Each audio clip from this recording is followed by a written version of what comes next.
Imagine waking up one morning and every bee on Earth is gone. No buzzing, no pollination, no warning. Within days, your food supply begins to collapse. Entire ecosystems spiral out of control. And humanity, suddenly, on the brink of famine. This isn't just about bees. It's about the collapse of the world as we know it.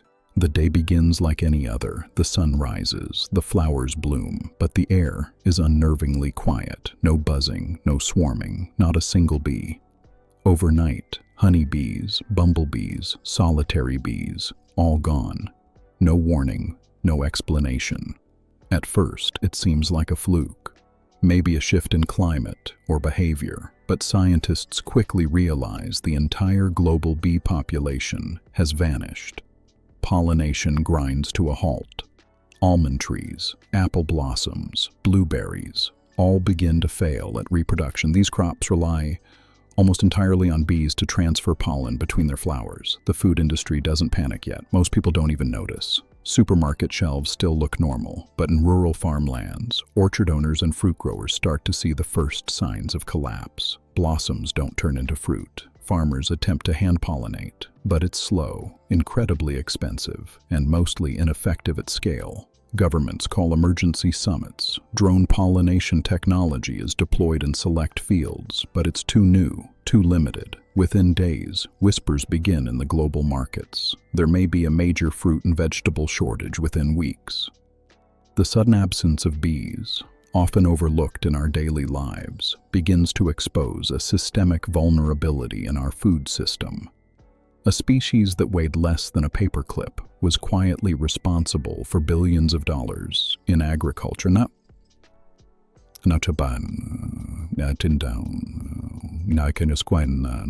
Is gone, and the ripple effect is only beginning. At first, the disappearance of bees seems like a bizarre environmental anomaly, but within weeks, the consequences hit the food supply hard. You see, over 75% of the world's food crops depend on pollinators. Bees in particular are the most efficient and essential of them all. Without bees, entire crop systems begin to collapse. Almonds are the first to go, completely reliant on bee pollination. In California, thousands of acres go barren. Apples, blueberries, melons, cucumbers, avocados. They follow shortly after. These aren't just side items in your grocery list. They're foundations of major industries and cuisines around the world. And it's not just fruits and vegetables. Animal feed crops like clover and alfalfa are pollinated by bees too. As these disappear, dairy and meat production take a hit. As each layer of the food system unravels, the effects compound. Prices skyrocket. Import/export trade stumbles. Small farms shut down. And developing countries suffer first, their populations relying heavily on locally grown produce with no access to artificial pollination. Hand pollination is attempted again, with thousands of laborers moving flower to flower. But even under optimal conditions, it's incredibly inefficient and financially unsustainable. In some nations, food rationing begins, and global food corporations start rewriting their supply chain models. The media finally catches on. Headlines scream about pollination collapse and the threat of long-term famine. The world begins to realize this is not just an insect crisis. It's the beginning of an agricultural emergency on a planetary scale, and we're still only seeing the surface of what the bees kept in balance. With bees gone, the world scrambles to find alternatives. Butterflies, moths, beetles, bats, birds, all are technically pollinators, but none can replicate the sheer efficiency and reach of bees. Honeybees can pollinate up to 5,000 flowers in a single day. A butterfly might visit a fraction of that. Some crops, like corn and wheat, are wind-pollinated and unaffected, but others, like strawberries, coffee, and cocoa, suffer massively. The idea of letting other pollinators pick up the slack sounds logical, but in practice, it's chaotic. Most other pollinators are specialists, targeting specific plants or only pollinating under certain conditions. Many are nocturnal, Some only survive in specific regions, and many rely on bees to maintain their own ecosystems. With bees gone, they begin to decline too. Scientists and farmers turn to technology. Drone bees, tiny flying robots, are tested. But they face two major problems. They can't operate in complex, uneven terrain like orchards or jungles. They're wildly expensive and energy-consuming, especially for poor nations. Meanwhile, wild pollinators like native bees, already endangered before this crisis, are overwhelmed and shrinking. It's a domino effect. The entire network of pollination, once stable and invisible, is now under a magnifying glass, and it's collapsing fast. For the first time, governments begin mapping their country's pollinator dependency. It becomes clear, the higher the reliance on bees, the greater the threat of total food insecurity. Humanity placed all its pollination bets on a single keystone species, and now we're out of time. The disappearance of bees isn't just an environmental crisis, it's an economic catastrophe. The global agricultural industry relies on bees to pollinate over $500 billion worth of crops annually, and now that value is rapidly vanishing. In countries like the US, China, Brazil, and India, where bee-pollinated crops dominate the market, the GDP takes an immediate hit. Almond exports crash in California. Blueberry and avocado producers face bankruptcy across Latin America. Insurance companies scramble. Farmers start filing claims for massive crop losses. But most policies never considered pollinator extinction as a valid clause. The impact spreads fast through trade, jobs, and supply chains. Truck drivers transporting fruit, factory workers processing jams and juices, grocery stores stocking perishables, restaurant chefs designing seasonal menus. All are affected. Then the second ripple hits. Stock markets. Agricultural giants see shares plummet. Major indexes fall. Food conglomerates begin rebranding, cutting products, raising prices. Governments debate bailout packages for food industries, just like they once did for banks. Panic buying returns, this time not for toilet paper, but for honey, fresh fruits, and vegetable oils. In some regions, food cartels emerge, prices double, then triple. Smuggling networks arise to move remaining produce across borders. Meanwhile, scientists warn, this is just the first wave of economic consequences. The decline of livestock, dependent on bee-pollinated feed crops, is next. The economic collapse triggered by bees vanishing becomes a textbook case of ecological interdependence taught in universities for decades to come. But for billions, this is not a theory. It's the start of a real-time economic unraveling with no precedent and no easy fix. The disappearance of bees doesn't just ripple through crops and supermarkets, it tears through the very fabric of the ecosystem's food web. Let's start with birds. Many species rely heavily on seeds and berries from bee-pollinated plants. With these plants dwindling, their food supply dries up.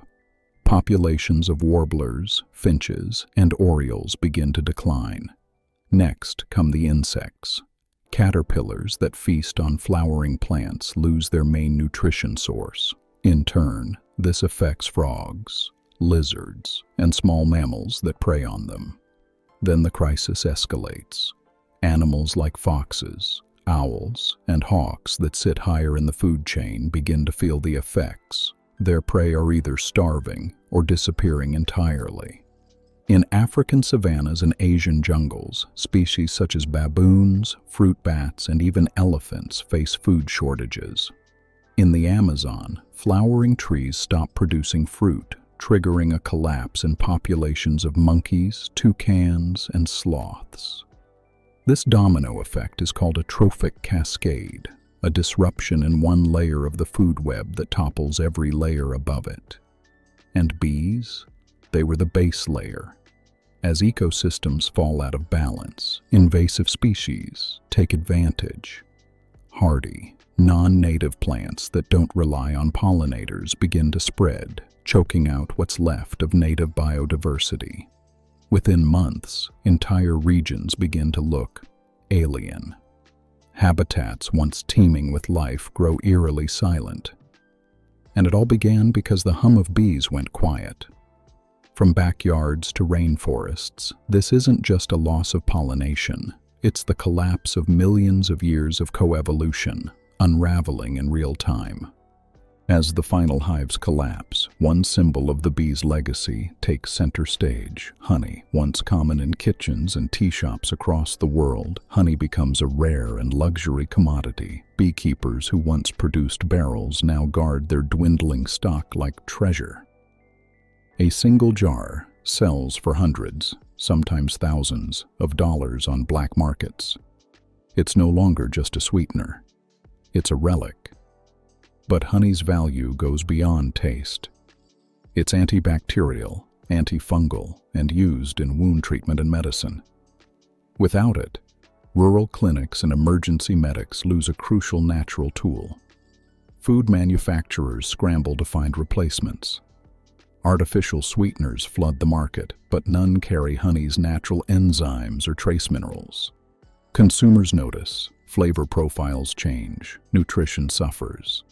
In the culinary world, top chefs compete for the last bottles of real honey, auctioning rare vintage jars from famed apiaries. Meanwhile, fake honey scams rise.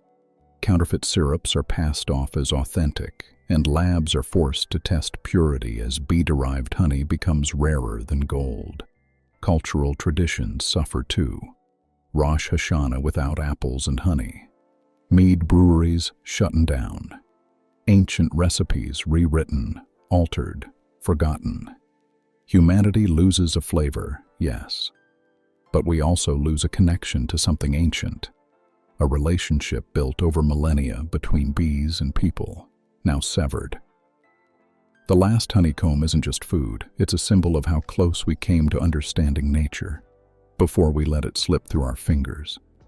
Imagine fields of apple trees in full bloom, yet no buzzing, no movement, no life. That's the reality farmers now face. The world rushes to respond with desperate innovation. Governments, corporations, and agri-tech startups begin developing emergency solutions to replace the pollination bees once handled effortlessly.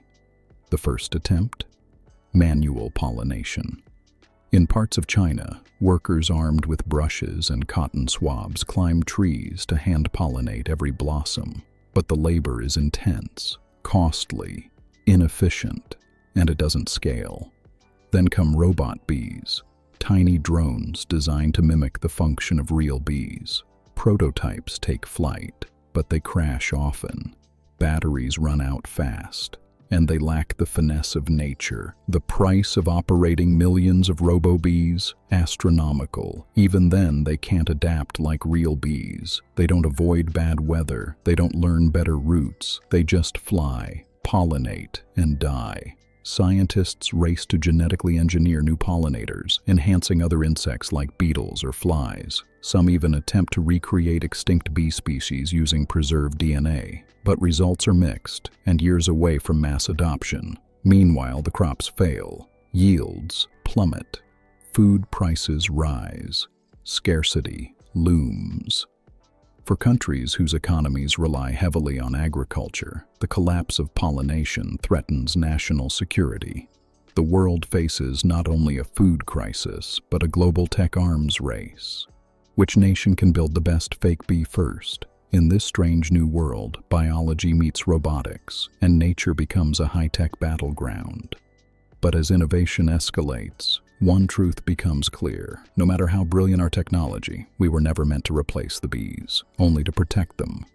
Now imagine this. A fruit costs 10 times more than last year. Vegetables, scarce. Meat, limited, because livestock no longer have access to clover or alfalfa. The collapse of bee populations triggers more than an environmental crisis. It ignites a global economic meltdown. Entire industries spiral into chaos. The agricultural sector is hit hardest. With pollination-dependent crops failing, farmers face bankruptcy, orchards are abandoned, food producers close shop. the supply chain buckles.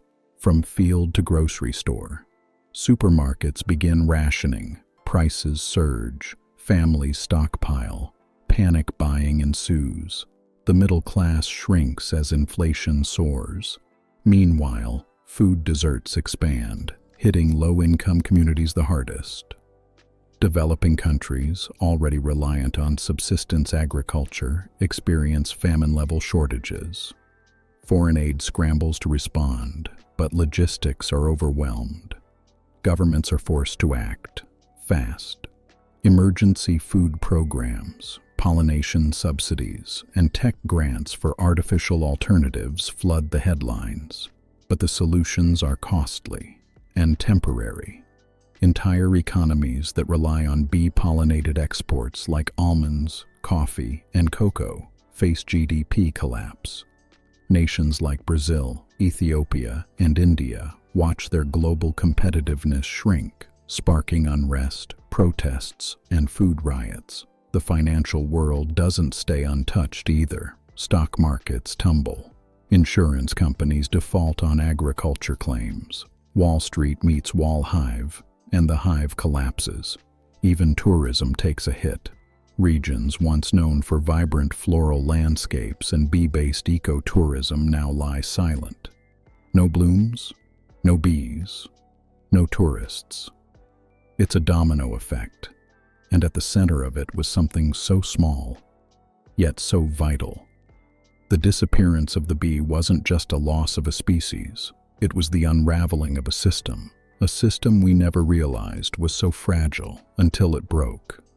Humanity stands at a crossroads. In the wake of collapse, we're forced to ask, can we rebuild a world without bees? The silence left behind isn't just ecological, it's emotional, cultural, and spiritual.